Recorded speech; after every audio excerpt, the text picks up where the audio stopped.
Like you're living here with basically 3 degrees, Yeah. bachelor's in med tech, Okay. master's in public health, Yeah. and then your MD. And then my MD.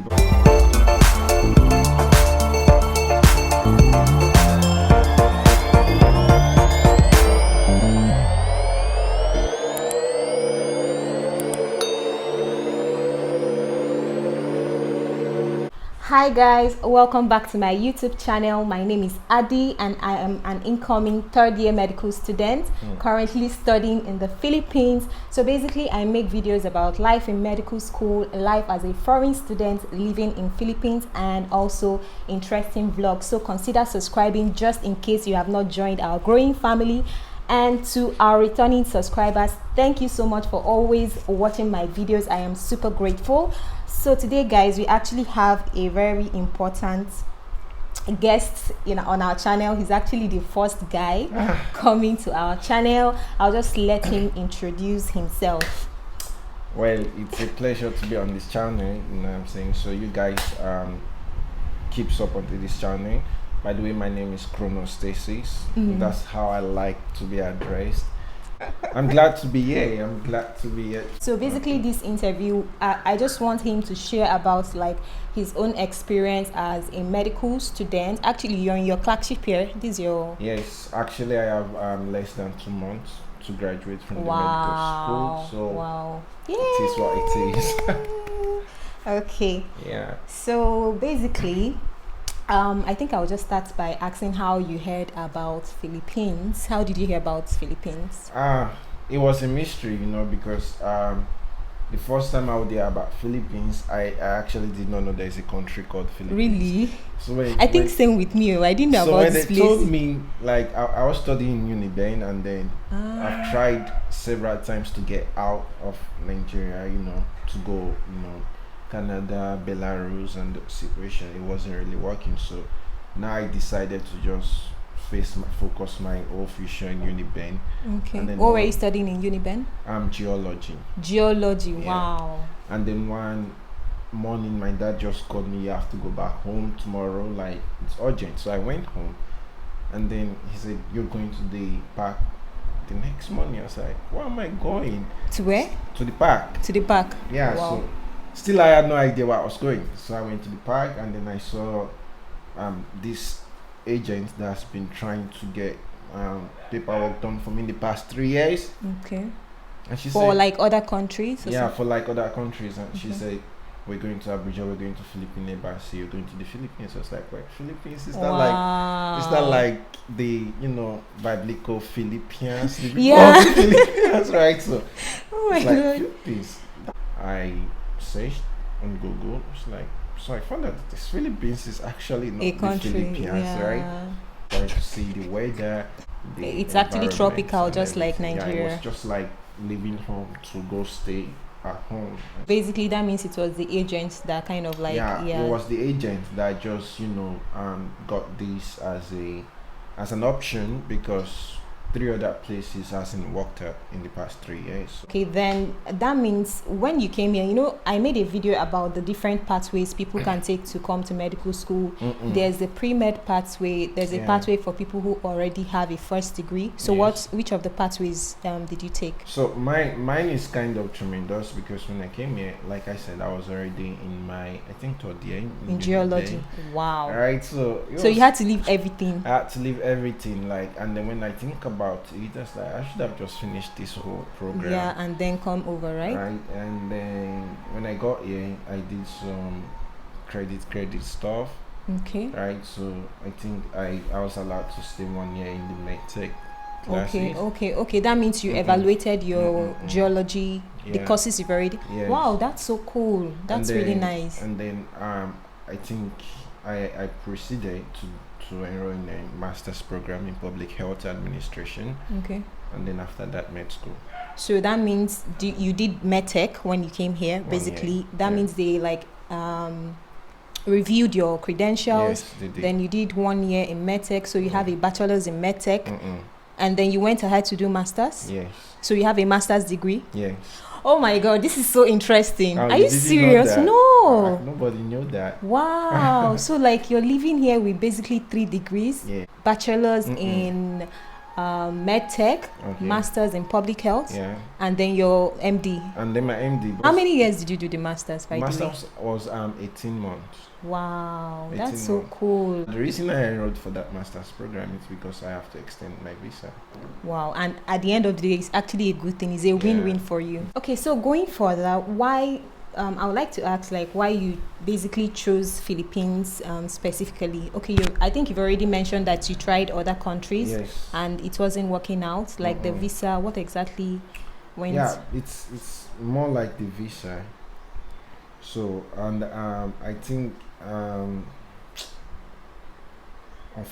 series of unfortunate events. I think for Belarus, when I've applied and scheduled. Sorry, what country is which Belarus? You never heard of I've never heard of it, honestly. Belarus broke out from Ukraine. Oh, okay.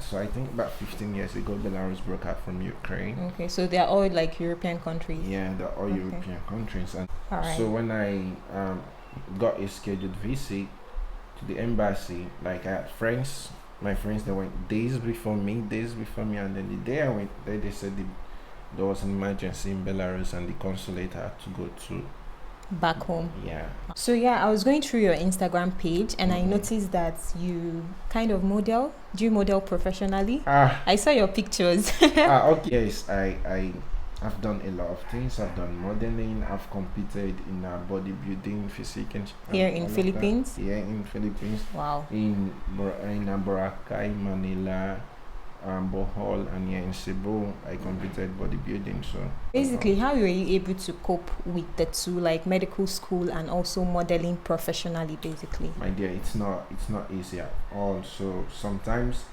I get deals.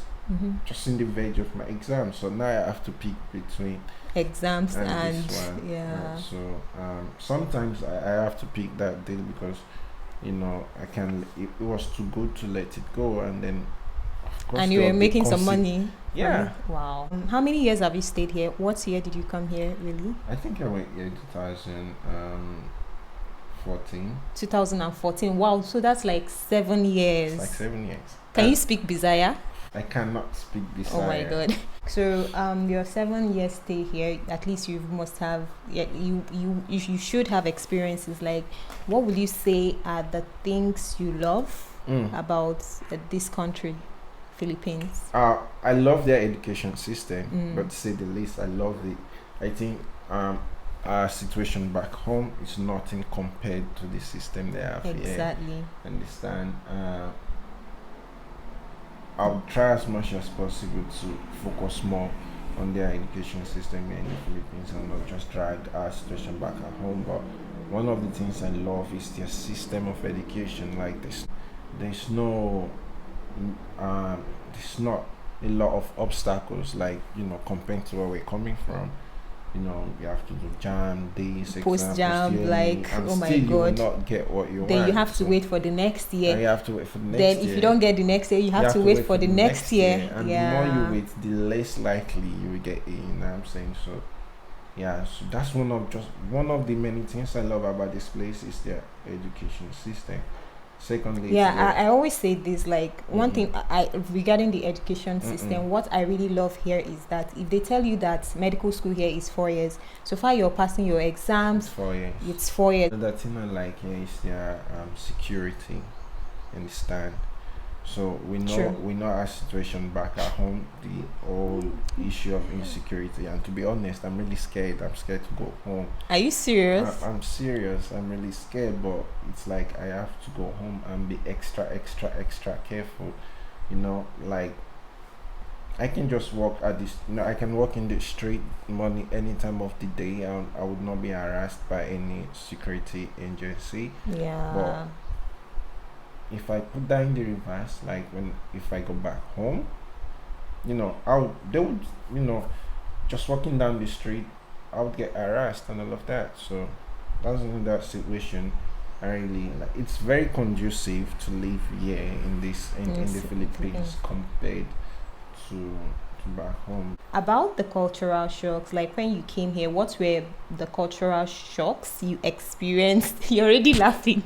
What were the cultural shocks Now, you experienced as a Nigerian living here? yeah, so the first and foremost, I was blown away by the fact that nobody demands you to, say good morning or lie down on the The street, or greeting. they say, oh, you're disrespectful. Did you not see me? You can greet your Yeah. elders. Nobody does that. Like, Filipinos are not particular about greeting I when was in blown Nigeria. away. It's like I'm greeting everybody, good morning, good morning, good morning. Yeah. Nobody's answering me. I was like, what?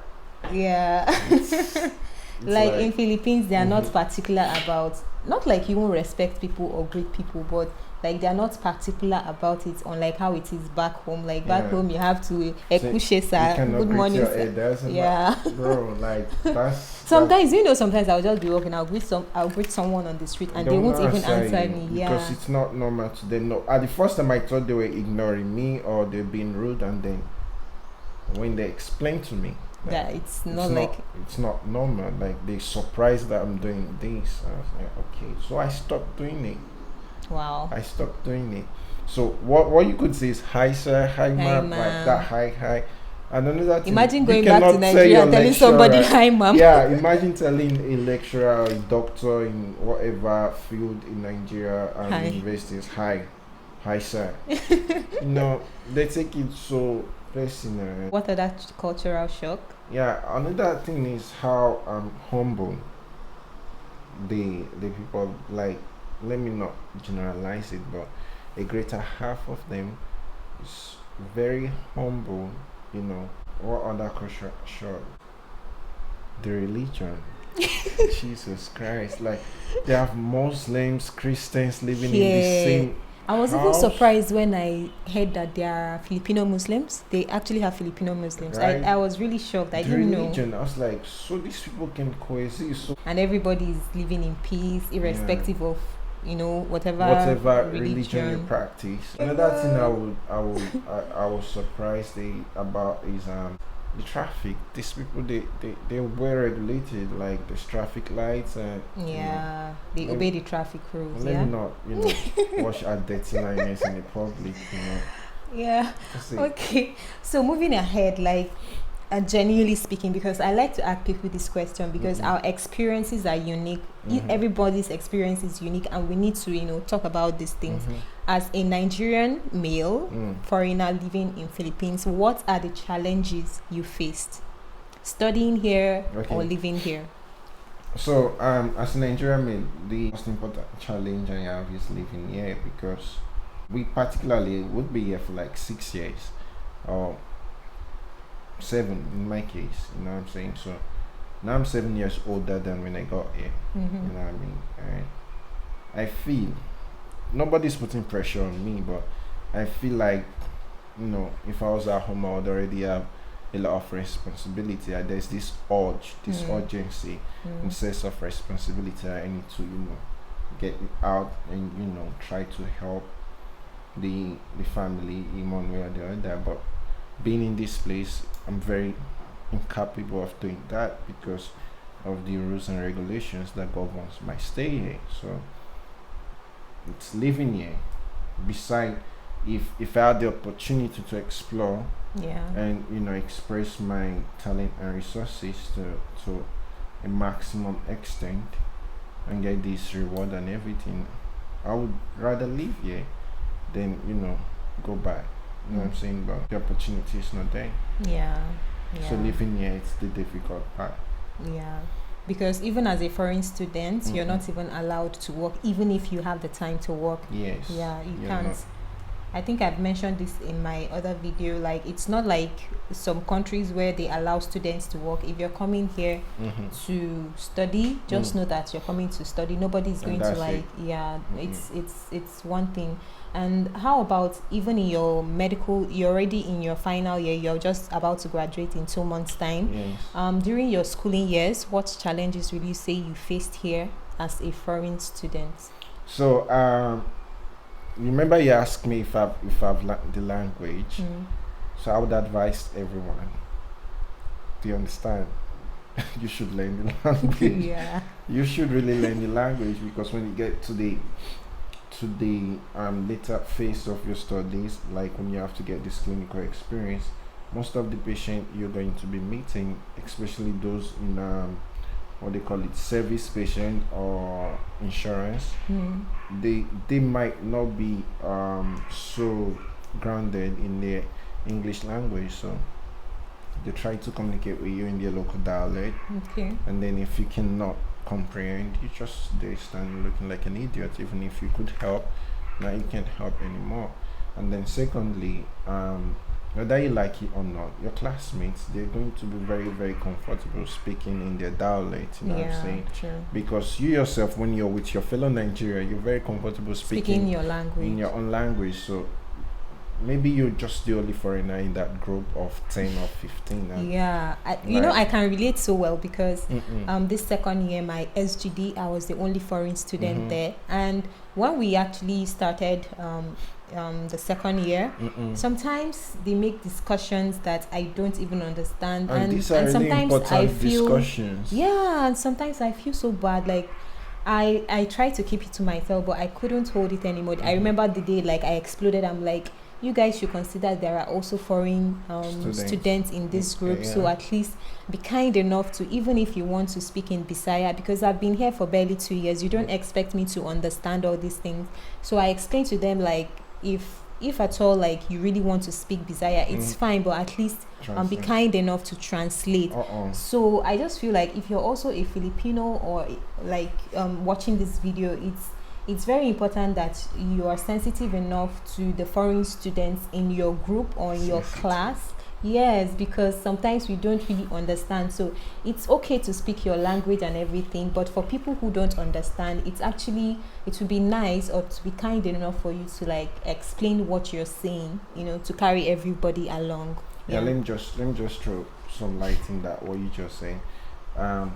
It's good you're asking me this, because just yesterday I had an explosion. Like, I'm a very quiet person. Everybody that knows me knows I'm very quiet. But alpha, like I told you, I'm super shy, so I don't talk a lot. You understand? And now we divided in groups, right? Okay. We go to the hospital in groups. Okay. Right, because everybody cannot be there at the same time. At the same time, because of the COVID. Yeah. So now we have a group chat. They update every information. So this group was made, I think, on the 2nd of June. Today is 4th, right? Okay. So from 2nd of June, it's like a lot of comment going on. Now, I wasn't just the only foreigner there. There was 6 of us, foreigners, in that group, and there's like 12 or 14 locals in the group. Open it, and there's not one single English in it. Now I'm frustrated, right now, because the doctors have passed, the consultant have passed this information, and you would not be aware of it. And then when you make that mistake, the consultant will be mad at you. But we've passed this information. So yesterday I said to them, literally, you don't have to be told. This is not an exclusive. I'm asking you guys, is this an exclusive group? Because if it's an exclusive group, please remove me from this group. Because since yesterday you've been saying all of this in vernacular. I've been here for 5 years, I agree, and I'm not ashamed, but sad I cannot understand your language. And if you have something important to say, please say it in English. And if it's not important, you can say it in Bisaya, and it wouldn't be in this group if it wasn't important, right? Because we're all adults now. I really know. And that was the first time I would have that boss. They would see me comment. I actually don't even comment on the group, but I was so mad yesterday. And then they were sorry for a minute. You know what I'm saying?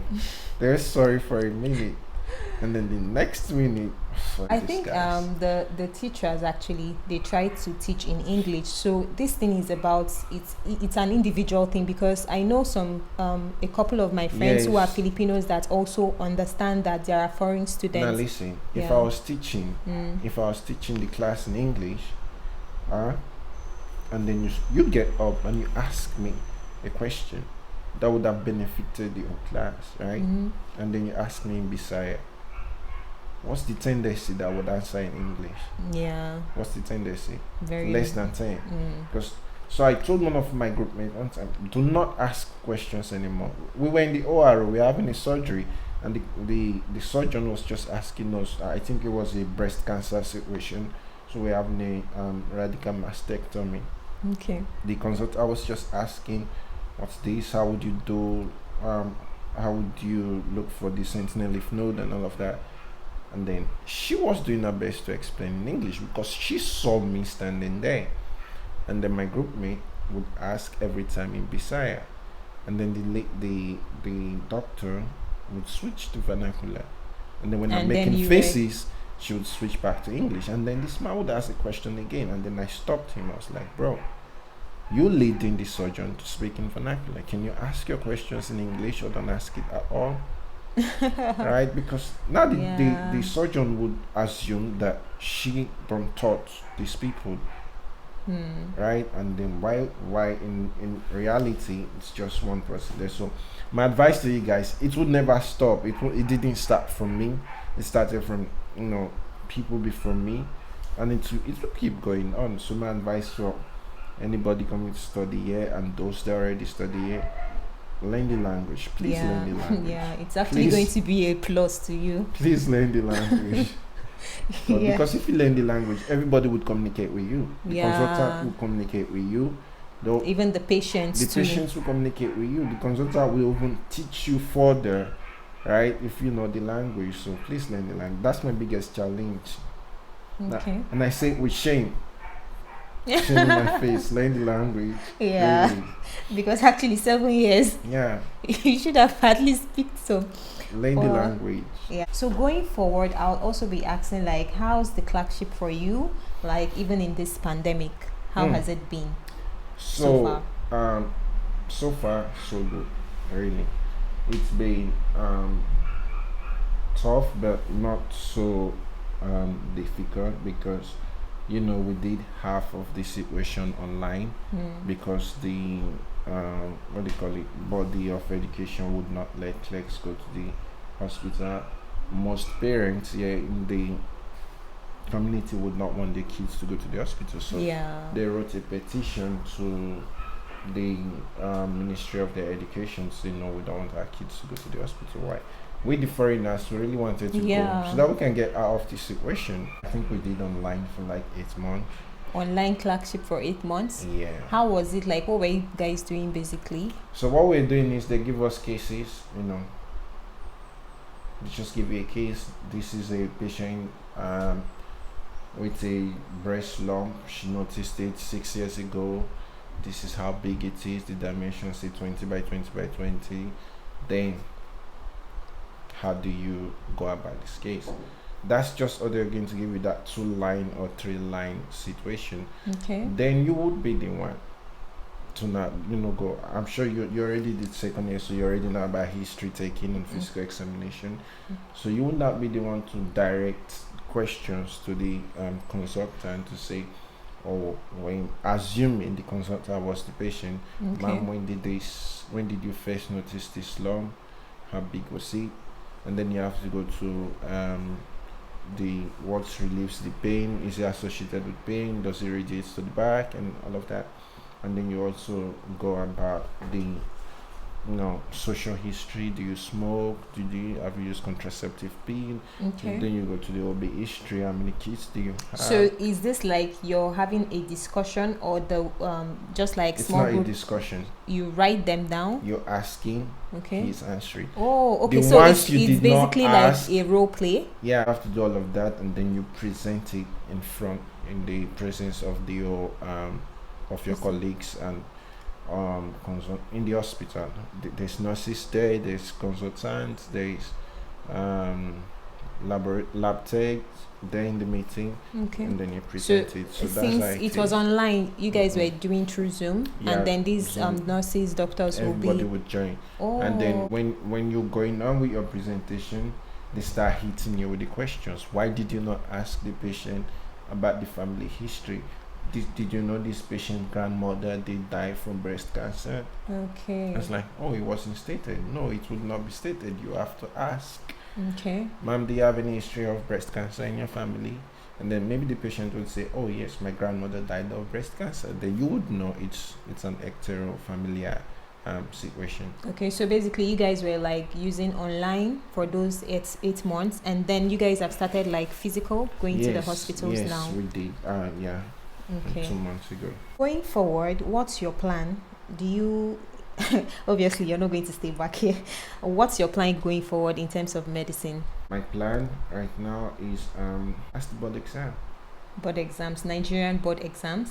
Yes, first Okay. Nigerian board exam, and then get the experience, man. So that's my plan. Get the board exam, get the exposure and the experience there in Nigeria, where I can actually have hands-on patients. Okay. All right. To wrap up this interview, what's your advice to someone who is considering medicine, not just in Philippines, just medicine basically? I'll tell you what, medicine is hard. It's like no med school. There's is no easier. med school that is easy at all. No med school is At all. easier. So don't let nobody gas you. Like People used to think that people abroad are cheating. Like in terms of that, it's not as Right. difficult as it is back home. I'm not saying Nigerian medical school is not difficult, oh, but it's difficult. here it's also difficult. No med school is easier. Exactly. So it's all up to you. If you want the easier way, of course you can get the easiest way. Like just chill, And fail. Yeah, that's easy, right? But if you med school is not easy. So Yeah. for anybody, like it's a challenge, especially if you don't have the emotional psychological support in your journey through that 7, 8, 10 years if you're in Nigeria, you know what I'm saying? If you don't have those emotional support, only your family will support you in a situation like this. So that's Alright. it. It's really difficult. All right, thank you very much. If you watched to this extent, please click on the subscribe button. Subscribe. Yes, subscribe. Thank you so much for coming to our channel. you. Dr. Mine, actually, because Thank you. he's like graduating in the next 2 months or less than 2 months' time.